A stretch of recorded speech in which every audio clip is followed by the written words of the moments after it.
శ్రీ రమణాశ్రమ లేఖలు 264వ లేఖ వ్యామోహం.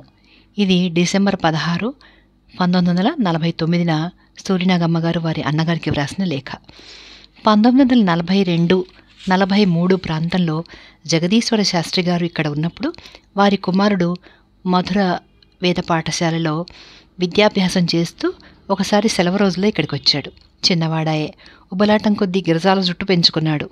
హాల్లోకి వచ్చి నమస్కరించి లేవగానే భగవాన్ తేరిపార చూచి చిరునవ్వుతో, అరే నీవా, ఈ జుట్టు గిట్టు వాలకం చూసి ఎవరో అనుకున్నాను. అరే అప్పా, ఎలాగున్నావో, శాస్త్రిగారి కుమారుడంటే ఎవరు నమ్ముతారు అన్నారు. పాపం ఆ కుర్రాడు సిగ్గుపడి మరుదినమే పిలక జుట్టుతో హాజరైనాడు. భగవాన్ అది చూచి, ఇది సరి, జగదీశ్వర శాస్త్రి కుమారుడు గురుకులవాసం చేసే బ్రహ్మచారి గిరిజాల జుట్టుతో ఉంటే ఆక్షేపించరుటోయ్ అని సెలవిచ్చారు.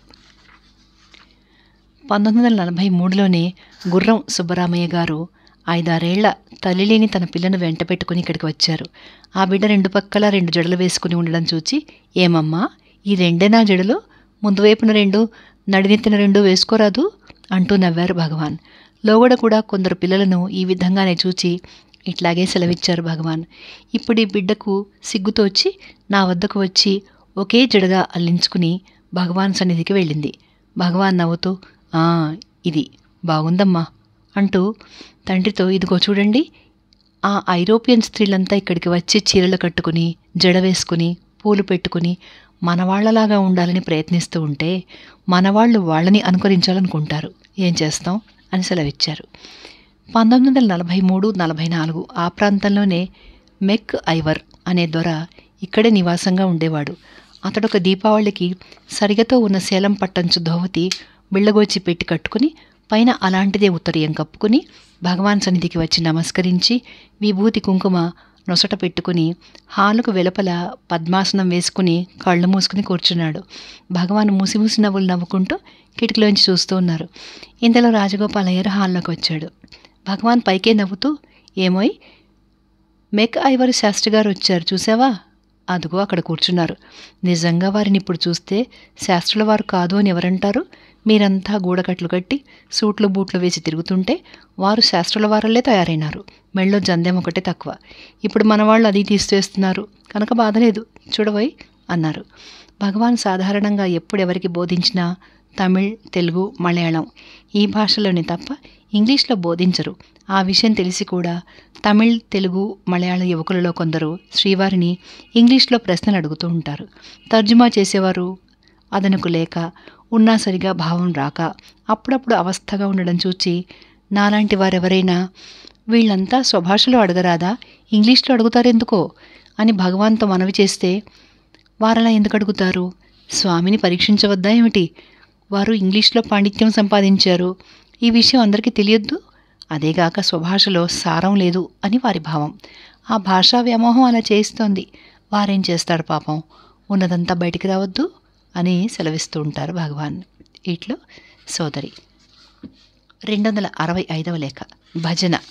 ఇది డిసెంబర్ 24, 1949న వ్రాసిన లేఖ.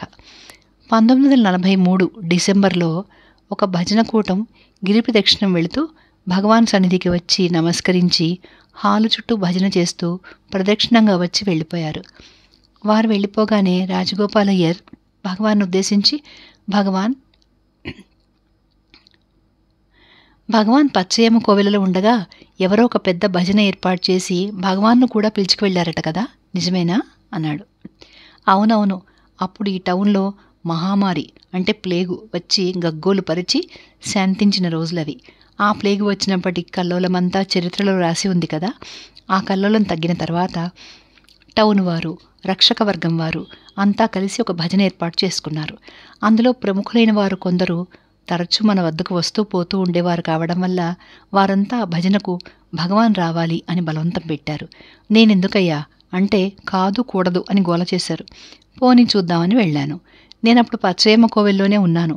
ఆ కోవెలకు ఎదురుగా కొంచెం దూరంలో ఒక చెరువు ఉంది కదా, ఆ చెరువుగట్టున ఉన్న పెద్ద మైదానంలో డేరాలు వేసి భజనకు ఏర్పాటు చేశారు. భజనంటే అది సాధారణంగా చేసే భజన అనుకున్నావా? ఆ పెద్ద డేరాలో మధ్యన భజన నిమిత్తం కావలసినంత ఖాళీ స్థలం ఉంచి సర్కస్ డేరాలోలాగా చుట్టూ ప్రేక్షకుల కొరకు ఎన్నో కుర్చీలు బల్లలు తెచ్చివేశారు. టీ పార్టీకి తెచ్చినట్టుగా ఎన్నో రకాల మిఠాయిలు తెచ్చి ఎగ్జిబిషన్లు పెట్టినట్టు వరుసగా పెట్టారు. పూలమాలలకు లెక్కే లేదు. కలెక్టర్లు, తహసీల్దార్లు, పోలీసు సిబ్బంది అంతా వచ్చింది. అందరిలోనూ నాకు ఒక ప్రత్యేక వేదిక అమర్చి ఉంచారు. నేను వెళ్ళగానే అంతాలిచ్చి నమస్కరించి, స్వామి ఆ వేదిక మీదకు దయచేయండి అన్నారు. ఇదేమిరా ఉపద్రవం అనిపించింది. కానీ ఏం చేస్తాం, ఇంత గొడవ చేస్తారని తెలీదు. వచ్చాం, తప్పదని కూర్చున్నాను. పుష్పమాలలు నాకు వేయాలని చూశారు. కానీ నేను ఒప్పక, మీరంతా వేసుకోండయ్యా అన్నాను. సరే, వాళ్లే ధరించారు. అంతవరకు వారు భజన ప్రారంభించనే లేదు. నేను కూర్చున్న తర్వాత అనుజ్ఞనడిగి ఆరంభించారు. ఒక జట్టు భజన ముగిసిన తర్వాత వారు ఫలాహారాలు చేసేది, సోడా గిడా తాగుతూ విశ్రాంతి తీసుకునేది. మరొక జట్టు ఆరంభించేది. తెల్లవారుజాము వరకు ఒకటే తిండి, ఒకటే భజన. నేను మాత్రం ఒకటి తాకకుండా చూస్తూ కూర్చున్నాను. నన్ను బలవంతపరచలేదు, అంతే చాలు అనుకున్నాను. తెల్లవారేసరికి పిట్ట పురుగు లేకుండా డేరాలతో సహా అన్నీ ఎత్తేశారు. వాళ్ళందరికీ భలే హుషారు అని చెప్పారు భగవాన్. ఆ రోజుల్లోనే భగవాన్ని అంత గౌరవించారన్నమాట అన్నాడు రాజగోపాలయ్యారు. నేను వచ్చేదాకా భజన ప్రారంభించనే లేదు అన్నారు భగవాన్. ఈ విషయం చరిత్రలో లేదే అన్నాను నేను. సరిపోయింది, ఇప్పుడు ఇదంతా వారికి ఎందుకు చెప్పేది అన్నారు భగవాన్. భగవాన్ ఇలాంటివి ఇంకా ఎన్ని విషయాలు దాచి ఉంచారో అన్నాను. భగవాన్ చిరునవ్వుతో మౌనం వహించారు. ఇట్లు సోదరి. 266వ లేఖ. తైలాలు వెన్న. ఇది 26 డిసెంబర్ 1940 వ్రాసిన లేఖ. 1944 సెప్టెంబర్, అక్టోబర్ ఆ ప్రాంతంలో ఆచంట లక్ష్మీపతి గారిది చిన్న ఆయుర్వేద పుస్తకం వస్తే భగవాన్ చదివి దానిలో రాసి ఉన్న కర్పూరాది తైలం తయారు చేయించి కాళ్ళనొప్పులకు వాడుతూ వచ్చారు. అది చూచి కొందరు భక్తులు నారాయణ తైలం మంచిదని, మహానారాయణ తైలమైతే మరీ మంచిదని, ఇంకా అదని ఇదని భగవాన్తో మనవి చేసాగారు. విని విని విసుగుతో కృష్ణస్వామి, సరే, ఎన్ని తైలాలని వాడతాం, ఎన్ని రుద్దినా నొప్పిపోలేదు అన్నాడు. ఓహో, వారేదో వాటి మంచిని గురించి మాట్లాడుతూ ఉంటే మీకెందుకయ్యా విసుగు అన్నారు భగవాన్. ఏదో ఒక వైద్యం చేస్తున్నాం కదా, ఊరికే ఉండకుండా అంతా తల ఒకటి చెప్తే ఎలా? అవన్నీ ఎన్నిసార్లు రాయలేదు, నొప్పిపోయిందా అన్నాడు కృష్ణస్వామి. సరేనయ్యా, అసలు పోవాలని మీరు రుద్దలేదు కనుక అది పోలేదు. పోవాలని రుద్దితే అది ఎందుకు పోదు? పోలేదు కనుక వారు అవన్నీ చెప్తున్నారు. పోతే ఎందుకు చెప్తారు అన్నారు భగవాన్. ఇప్పుడు ఈ కర్పూరాతి తైలం వల్ల కొంచెం గుణంగా ఉంది కదా, అవన్నీ ఎందుకు చెప్పడం అన్నాడు అతను. అయితే దీంతో మాత్రం శాంతం పోతుందంటావా అన్నారు భగవాన్. ఏమో చూద్దాం అన్నాడు కృష్ణస్వామి. అది సమాచారం. శాంతం పోవాలన్న సంకల్పంతో మీరు రాస్తే అది పోతుంది.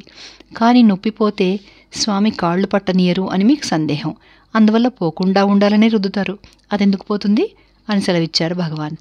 ఆ రోజుల్లోనే ఒకనాడు మధ్యాహ్నం 3 గంటలకు ఒక భక్తుడు మందు డబ్బీ ఒకటి భగవాన్ చేతికిచ్చి, ఈ మందు రాస్తే కాళ్ళనొప్పులు తగ్గుతాయి అని, భగవాన్ వాడేటట్టుంటే నేను మద్రాసు వెళ్తున్నాను కనుక వచ్చేటప్పుడు ఒక డజను డబ్బీలు తెస్తాను అని మనవి చేశాడు.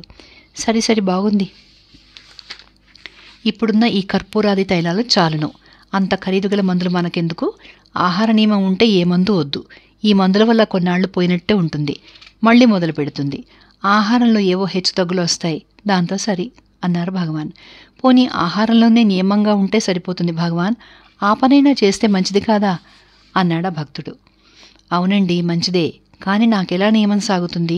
మిరియాల చారుతో అన్నం తిందామంటే ఆ దినమే ఎవరిదో భిక్ష అంటారు.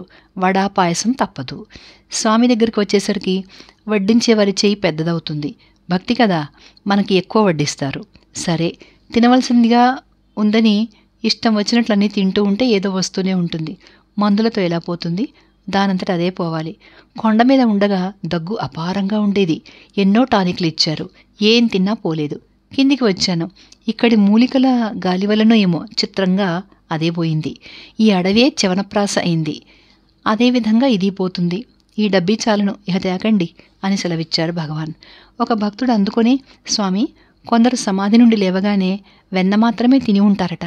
ఆ విధంగా ఉన్నవారిని కొందరిని చూచాం, ఎలా ఉంటారో అంటూ ఆశ్చర్యంగా అడిగారు.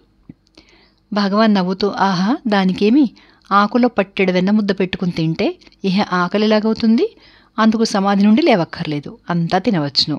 కొన్ని మూలికలుంటాయి, అవి తింటే ఆకలే ఉండదు. కొందరు అవి జేబుల్లోనో సంచిలోనో వేసుకుని ఒక్కొక్కటి తింటుంటారు. ఇహ ఆకలి ఎందుకుంటుంది? ఆహారం లేకుండానే ఉన్నాడు ఈ స్వామి, భలే దొడ్డవాడు అంటారు. ఇంకే స్వామిత్వం వచ్చేస్తుంది అని చలోక్తిగా సెలవిచ్చారు. ఇట్లు సోదరి. 267వ లేఖ. బైండ్ పుస్తకాలు. ఇది డిసెంబర్ 30, 1949న సూర్యనాగమ్మ గారు వారి అన్నగారికి వ్రాసిన లేఖ. భగవాన్ సన్నిధికి విషయావలోకనార్థం శిథిల పత్రాలతో ఉన్న పురాతన గ్రంథాలను కొందరు తెస్తూ ఉండేవారు. భగవాన్ అందులో ఉన్న విషయ అవలోకనంతో పాటు కాగితాలన్నీ సరిచేస్తూ చినిగిన భాగాలు స్వయంగా రాసి అంటిస్తూ కొత్త పుస్తకంలాగా తయారు చేస్తుండేవారు.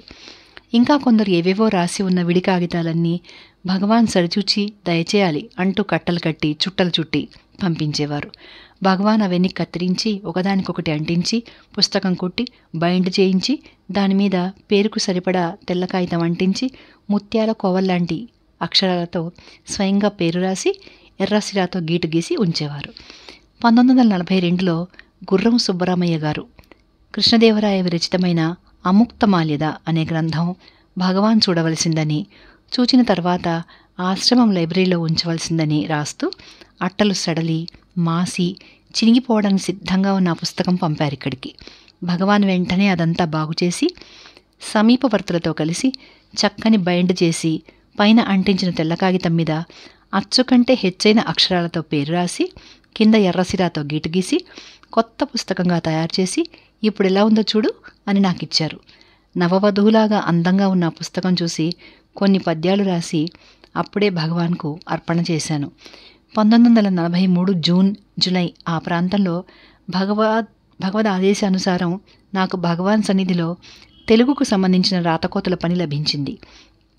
అప్పుడు యుద్ధ సంకటం వచ్చి పేపర్ దొరకడం కష్టతరం కావడం వల్ల చిత్తురాతకైనా పనికొస్తాయి అని ఒక పక్క టైపు చేసిన నీ బ్యాంకు పుస్తకం కాగితాలు వృధాగా ఉంటే తెచ్చుకున్నానా.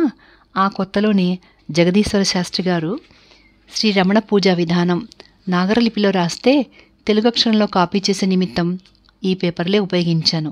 భగవాన్ చూచి ఈ పేపర్లు ఎక్కడివి అన్నారు. విషయం నివేదించాను. మంచిదైంది, వాళ్ళు ఎలాగైనా పారేసేవే కదా, చిత్తురాతకు ఉపయోగించుకోవచ్చు.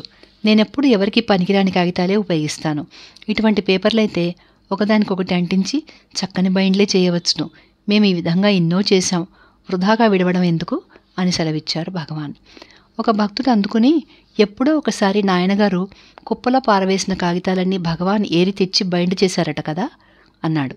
అవునవును, నాయన పల్లా కొత్తలో కొన్నాళ్లున్నారు కదా, అక్కడి నుండి ఊరికి వెళుతూ చిత్తు కాగితాలన్నీ బయట పారేశారు.